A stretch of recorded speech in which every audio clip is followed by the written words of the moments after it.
You've got the heroes that we loved and then the villains that raised our blood pressure before middle school. Today I am ranking 10 cartoon and anime villains that raised you. The number one villain is gonna surprise you. They would usually show up right about the time that your parents were arguing and their marriage was falling apart. Despite what anybody says, it was not your fault. This is all my opinion.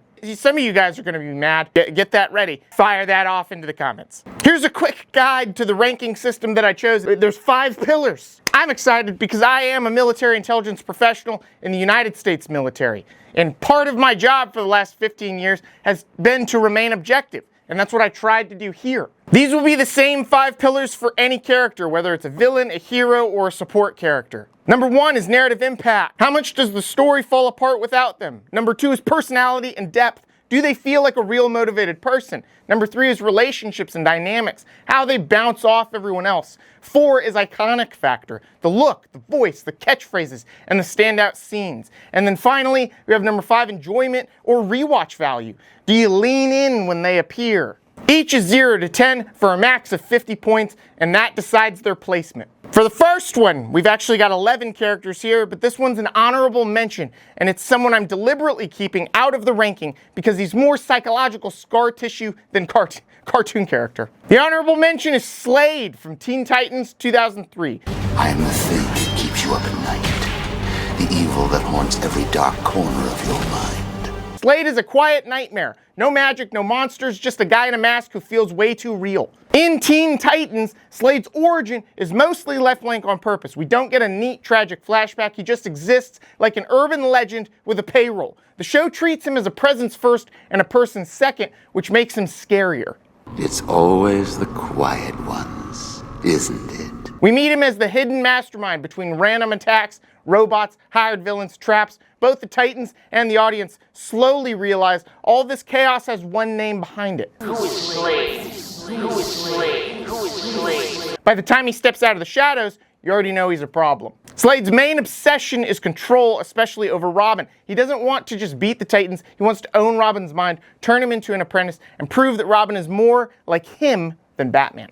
You'll learn to like it. Some of the iconic bits from Slade is the half-black, half-orange mask with that dead, unblinking stare, the way he never raises his voice, but everyone shuts up instantly. The Apprentice arc, where he basically dismantles Robin's sanity in real time, is phenomenal. Slade is voiced in English by Ron Perlman. He's also Hellboy in the Hellboy movies, and Clay Morrow in Sons of Anarchy. Believe it or not, he was also Mr. Lancer in Danny Phantom, which is like my favorite crossover, and I didn't actually know that until I did the research for this. I'm keeping Slade out of the official top 10 so he can sit in his own little corner where he belongs, far away from me, because he's scary. If you've stopped me, then why am I still here? Slade was such a cool villain. He was always even keel, he was always straightforward, and he always had a plan. He always had a plan. I gave him an honorable mention for a number of reasons, but part of it was that he was never the only villain. He was never, through the whole series, he kind of had his place, and he showed up at other times, but really, the Titans eventually moved on to bigger and worse villains. But he was genuinely terrifying, and you felt almost a sense of like hopelessness when he was around. Could you have gotten all those bruises from someone who wasn't there? Like, how are the Titans gonna beat this guy? Number 10 on the list, we have Naraku from Inuyasha. Naraku starts as Onegumo. Envy, a mortal emotion leaking from the heart of that simpering fool Onegumo. Never. A crippled bandit obsessed with priestess Kikyo. He offers his body to demons in exchange for power, merging into a single half-demon entity, Naraku. We're introduced to him mostly through damage reports, betrayed lovers, cursed lives, and tragedies, all traced back to this one manipulative puppet master. Naraku wants the complete Shikon Jewel, and that's what I called it back in the day.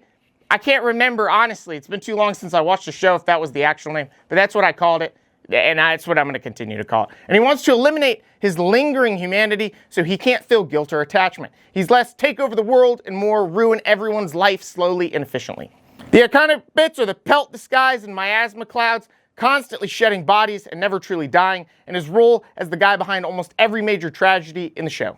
In English, he was voiced by Paul Dobson, who also voiced Doctor Doom in Fantastic Four, World's Greatest Heroes, Juggernaut in X-Men Evolution, and Sensei Wu in Lego Ninjago, Masters of Spinjitzu. For narrative impact, I gave him an 8 out of 10. For personality and depth, I gave him a 7 out of 10. For relationships and dynamics, I gave him a 6 out of 10. For iconic factor, I gave him a 5 out of 10. And for enjoyment and rewatch value, I gave him a 6 out of 10. That makes for a total of 32 out of 50, which is our number 10. Honest to God, Inuyasha was such a phenomenal show that Naraku kind of feel like he was forgettable, honestly. He was very clearly a big part of the show, but did any of you guys remember him when I said Inuyasha? That's why he's our number 10. Next up, from the Powerpuff Girls, we have Mojo Jojo, our number 9. Go, monkey, go! Go, monkey, go! Mojo Jojo! Mojo starts as the professor's lab assistant, Jojo. He's caught in the same Chemical X explosion that creates the Powerpuff Girls. They become adorable superheroes. He becomes a bitter, hyper-intelligent chimp in a cape. Curses! We meet him early as the primary recurring villain, the final boss of Townsville, if you will, with a brain and a dome and a vocabulary that needs its own subtitles. Mojo wants world domination, but emotionally, he wants something more specific. To prove he's smarter and more important than the girls and the professor who replaced him. Some of the iconic bits are the huge glass dome brain and purple cape, his run-on villain monologues that loop back on themselves, and being defeated by kindergartners every week like it's a salary job. He would probably be higher in the rankings if I picked Toon Force Regeneration as a category, because I swear every single time he got the absolute snot beaten out of him. I mean, he had brain leaking out of his dome all the time, and then he'd come back. He'd come back and he'd be fine. Who is healing this guy? Mojo Jojo was voiced by Roger L. Jackson. He's also Ghostface in the Scream movies, the rowdy rough boy Butch in the Powerpuff Girls. So yes, the same voice that asked, "What's your favorite scary movie?" also complained about being beaten by 3 cartoon children. For the ranking breakdown, we have a 6 out of 10 for narrative impact, a 7 out of 10 for personality and depth, a 7 out of 10 for relationships and dynamics, 7 out of 10 for iconic factor, and a 6 out of 10 for enjoyment and rewatch value. Now, obviously, this ranking is super subjective. That gives him a 33 out of 50, and he's our number 9. I thought Mojo Jojo was funny, but I didn't really like him as a character, and he really, truly was like basically comic relief. I feel like if you had taken him out of the show completely, the show really wouldn't have changed much. Number 8 is the Shredder in Teenage Mutant Ninja Turtles. You passed your test with flying colors. Depending on the canon, depending on where you're reading or watching Teenage Mutant Ninja Turtles, he changes, right? His origin story changes at least a little bit.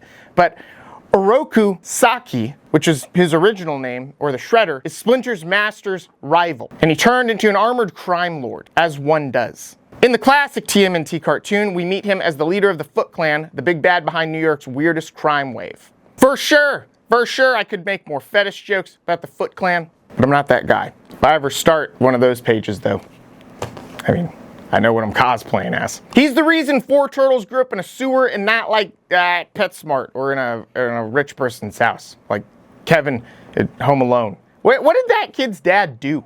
His motivation and goals were that he wanted power, revenge on Splinter, and control of the city. Not a philosopher, just a very angry man in a metal mask with access to ninjas and alien tech. For the iconic bits, he had the spiked shoulder armor and metal face mask. He was constantly yelling at Krang and incompetent foot soldiers and being on basically every lunchbox, backpack, and pajama set in the 90s. For the 1987 cartoon, Shredder is voiced by James Avery, who was also Uncle Phil from The Fresh Prince of Bel-Air. So if you ever thought Shredder sounded suspiciously ready to lecture you about your life choices, that's why. For the ranking breakdown, we have a 7 out of 10 in narrative impact, a 6 out of 10 in personality and depth, a 6 out of 10 for relationships and dynamics, and an 8 out of 10 for iconic factor, and a 7 out of 10 for enjoyment and rewatch value. I really didn't feel like he had that much depth, honestly. He kind of was supposed to be this grand villain, but he could never beat the Turtles even with a legion of ninjas behind him. And also, like, his scope was kind of small. Eventually, the Turtles in most canons move on to, like, there are some where they are literally participating in intergalactic wars. And so I feel like Shredder was kind of, despite the fact that he's supposed to be their real villain you associate with them, I don't know. wasn't that great for me. Shredder got a 34 out of 50, and that makes him our number 8. Next up, we have one of my favorite comic relief-oriented villains, Aku, from Samurai Jack in our number 7 slot. Better to make it a complete annihilation. Aku is an ancient shape-shifting master of darkness, unleashed, defeated, and then revived to conquer the world. The very first episode is basically Jack's dad fighting him, stealing him, and then Aku returning later. Jack gets thrown into a future ruled completely by Aku. Samurai Jack was a really, really cool show. It had a really cool concept in that Jack gets thrown into the future, and now the villain has been totally successful in accomplishing their goals, which is rare.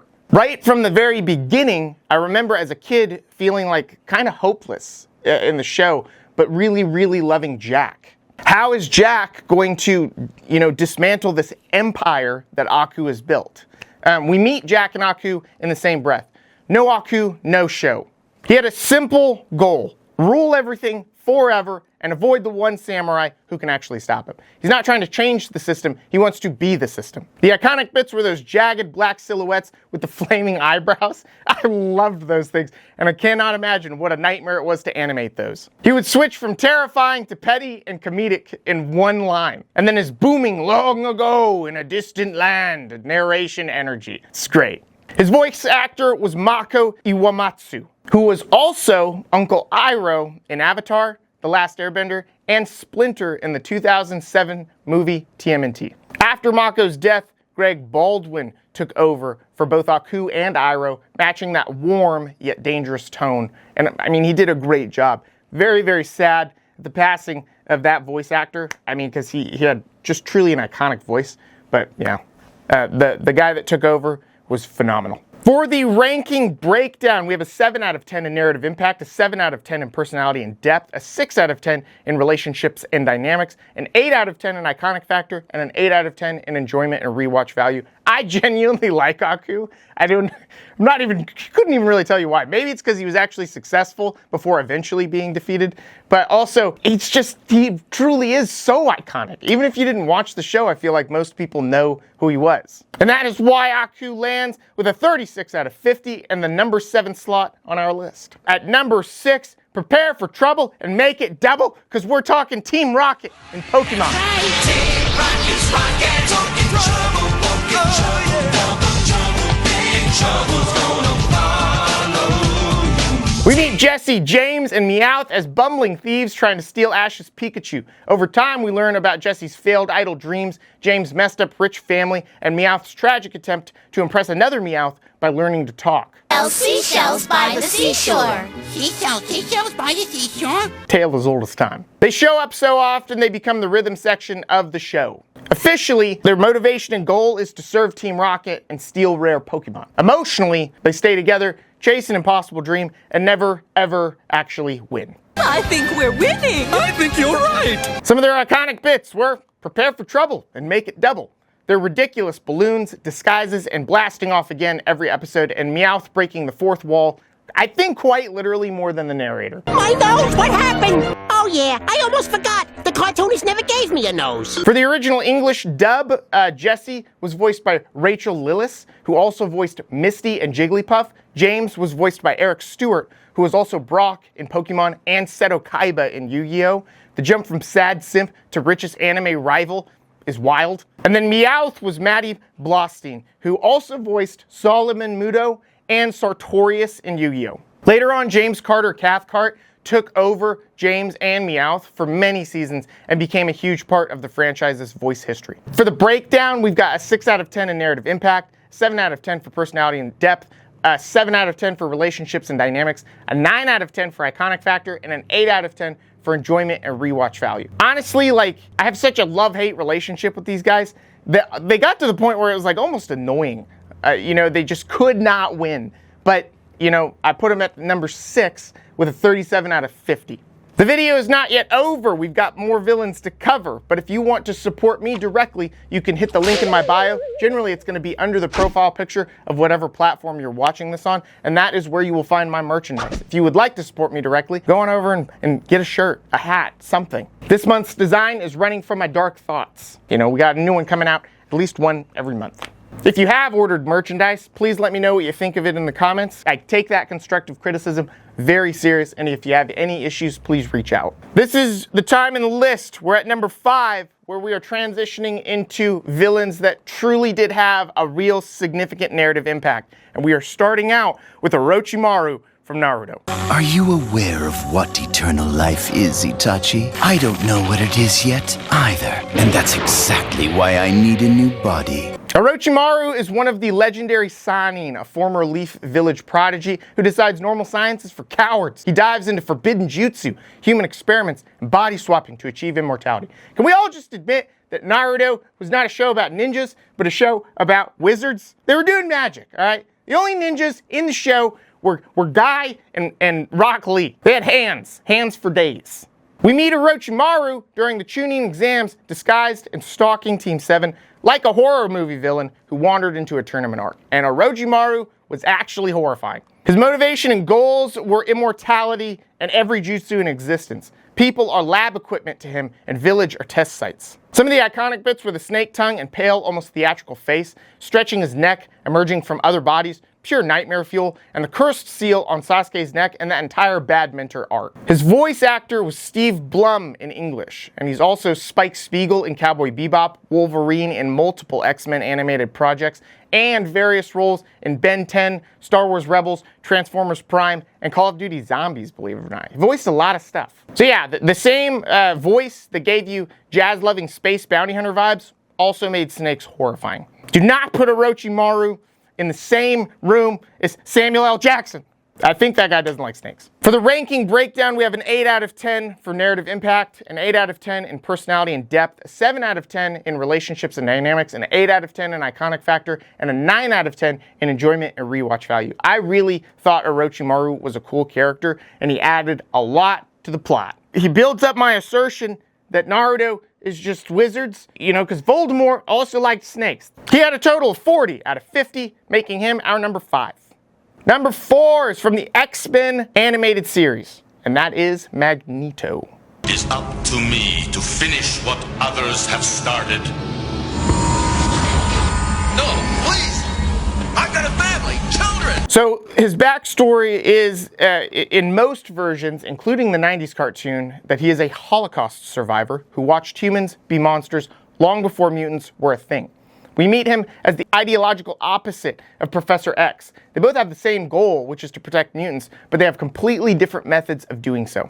Magneto wanted mutants' survival at all cost, any cost. If that means bombing, flipping tanks, or threatening cities, he'll do it. He doesn't trust humans not to repeat history. Some of the iconic bits were floating around in that purple helmet and cape, giving speeches, ripping metal out of everything like it's made of aluminum foil, and the "you pushed us too far" energy that defined a significant part of 90s cartoon drama. His voice actor in X-Men the Animated Series was David Hemblin. He also appeared in Earth Final Conflict as Jonathan Doors, various animated roles like the Nightmaster in Yin Yang Yo, and villains across 90s cartoons. He voiced a lot of people. That deep, commanding voice sold Magneto as someone you might disagree with, but you definitely listen to.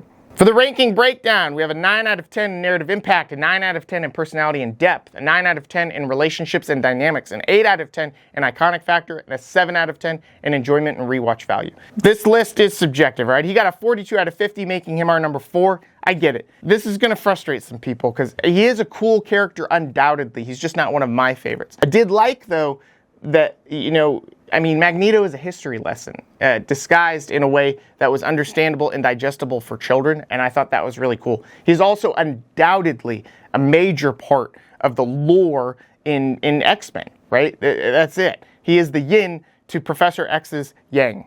Up next, we have somebody from one of my absolute favorite shows, a show I've watched multiple times all the way through with my children, and a show that I've iconicized, and I don't know if that's a word, but I made it a word, in a tattoo on my arm. I forgot this again! Ah! That is Azula from Avatar: The Last Airbender.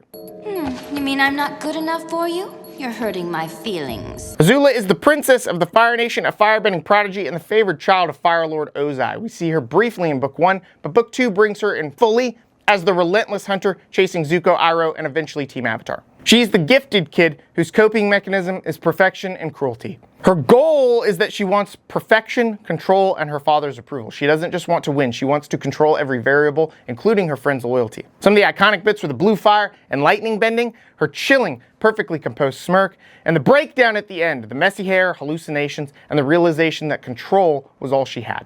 Azula is voiced by Gray Delisle, who's also at times credited as Grey Griffin, but she's also Daphne Blake in a ton of Scooby-Doo projects, Mandy in The Grim Adventures of Billy and Mandy, and dozens of other voices across millennial cartoons and games. So if Azula sounds like she could also solve mysteries in a van, you're not wrong. For narrative impact, she was a 9 out of 10. For personality and depth, she was a 9 out of 10. For relationships and dynamics, she's a 9 out of 10. For iconic factor, I gave her an 8 out of 10. And for enjoyment and rewatch value, I gave her a 9 out of 10. Making her total 44 out of 50. Azula was a really phenomenal character. I mean, we saw a really, really cool arc with her by the end. And a very character that I think a lot of people could relate to, even if it was relating in like an opposite way. And also, the final fight between her and Zuko is arguably one of the best in animation, I personally believe. The animation is incredible, the music, and Azula really made you as a child, or me as a child, understand deep emotion. It was incredible what she could communicate without directly saying it. And that is why she takes our number 3 spot. Next up, we have what is arguably the most racist villain in the list. We got Frieza from Dragon Ball Z. You and this entire planet will be reduced to nothing but dust! Frieza is the emperor of a space empire, the guy who enslaved the Saiyans and then blew up planet Vegeta because he felt like it. We hear his name before we see him, which makes his eventual reveal on Namek hit harder. Everyone's already traumatized by just his reputation. Frieza wants power, control, and entertainment. He treats genocide like cardio. Some of the iconic bits. This isn't even my final form. The long, miserable Namek saga, where every transformation is another nightmare. And his role in Goku's first Super Saiyan transformation, one of the most replayed moments, probably one of the most iconic moments in anime history. In English, the classic Toonami era fans mostly heard Linda Young as Frieza in Funimation's early dub. She also voiced Genkai in Yu Yu Hakusho and fortune teller Baba in Dragon Ball. Later, Chris Ayers redefined the role for a lot of modern fans with a smoother, more chilling take in Dragon Ball Z Kai and Dragon Ball Super. For narrative impact, we have a 10 out of 10. For personality and depth, we have an 8 out of 10. For relationships and dynamics, we have an 8 out of 10. For iconic factor, we have a 10 out of 10. And for enjoyment and rewatch value, we have a 9 out of 10. Frieza got a 45 out of 50, and that put Frieza at our number 2 spot. Frieza was evil incarnate back in the day. She picked Krillin up and blew him to bits, and that's what gave us Goku's transformation into a Super Saiyan the first time. Frieza is inarguably an iconic character, not just in anime or not just in Dragon Ball Z, but pretty much in all of fiction. Frieza was also our first look at truly, truly overpowered villains. I mean, and then you learn later on, if you continued watching, any kind of Dragon Ball anything, that Frieza was basically just a prodigy. It had only been training for 4 months when Goku fought him. Now, if I had not been objective, Frieza or Azula would have taken the number 1 spot on this list. But let's move on to number 1. In our number 1 spot, drum roll please, we have, from the Batman animated series, the Joker. Greetings, Gotham, and Merry Christmas! I hope you're watching Batman. In Batman, the animated series, Joker's past is intentionally hazy. You get hints of a Red Hood-style fall into chemicals, but nothing concrete. The show treats him like Batman does, an inexplicable force of chaos. We meet him already active in Gotham, pulling heists, setting up elaborate traps, and turning every crime into a sick joke aimed at Batman. His motivation and goals were pretty chaotic, like him. He wants chaos, especially Batman's chaos. Money, power, those are side quests. The main objective is proving that everybody, especially Batman, is one really bad day away from being just like him.